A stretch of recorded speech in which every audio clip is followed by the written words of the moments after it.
Ayan, order tayo dito ng pang-almusal natin sa ating biyahe ngayong araw. Papuntang Cebu. So, ngayon ay maulan na umaga. October 27. Siguro meron pang naiwan sa Baguio. Kaya ayan, maulan sa labas. So, nandito tayo sa Jollibee Rotonda dito sa Dipolog. Order tayo ng pang-almusal natin at kunting baon na rin. May free naman sa barko pero yung pang snacks kasi sobrang mahal din kasi doon sa barko. Mas maigi pang mag-Jollibee ka na lang. Sobra pa sa times to ang presyo.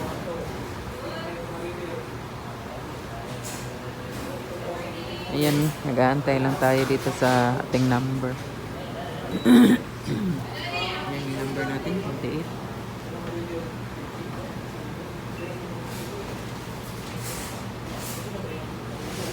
Sobrang lakas ng ulan ngayon. Ayan o.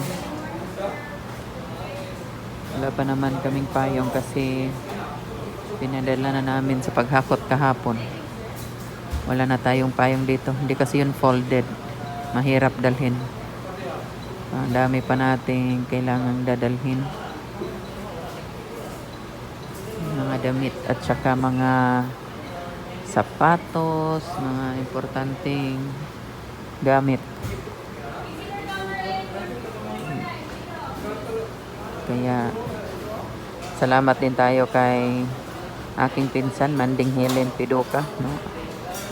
Kina Kuya Buyet na at syempre kay Manong na magdadrive sa atin ngayon. Sobrang thank you natin. Kaya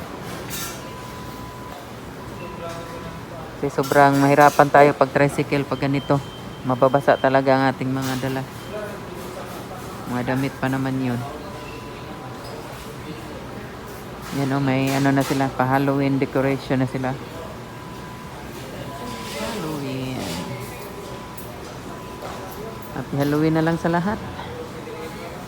Ang tamlay ng vlog natin. Inaantok pa tayo. Pero nakaligo na, nakabihis na tayo, no? Ready na tayo sa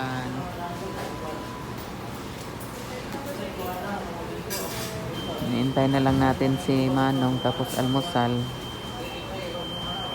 Ayan, ready na tayo magbiyahe.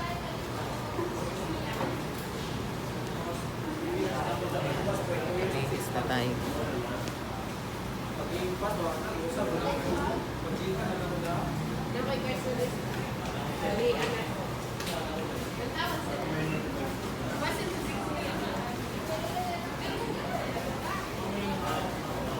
Additional kasi ako ng konti mga kalano kasi alam kong si Manong ngayon ay hindi pa yan nag-almusal. Manong Felix. Sobrang aga pa. Siguro na yun, balis na yun ngayon sa Mutya. Kahiya talaga pero sobrang thankful natin sa kanila. Dahil aside sa effort nila, gagastos pa si Manding ng gasolina, di ba? Tapos kailangan pang gumising ng maaga kasi nainiim ang alis ng barko ngayon. Pag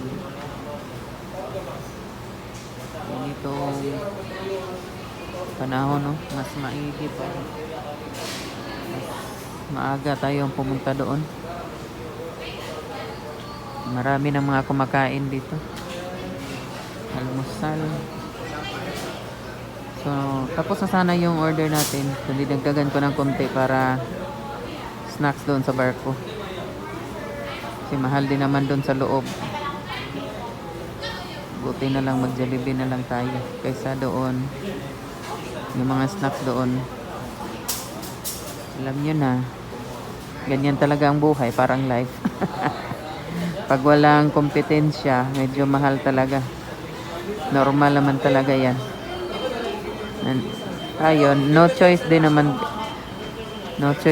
tayo.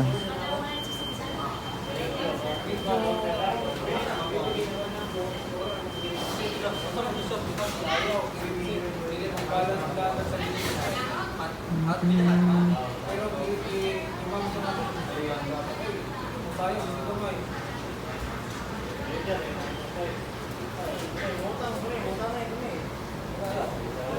Maulan sa labas. Maulan na hapon. Umaga pala. Hapon. Ngayon ay 6:30 pa ng umaga.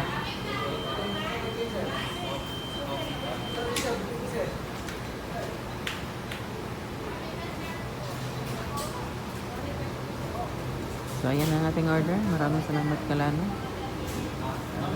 Thank you. Bye everyone. So, ito muna ang last bili natin dito sa sa Jollibee Dipolog. Hindi pa natin alam kung kailan masusundan, no? Hindi pa natin alam kung kailan tayo makakauwi. Ayan. Thank you for watching everyone. Bye.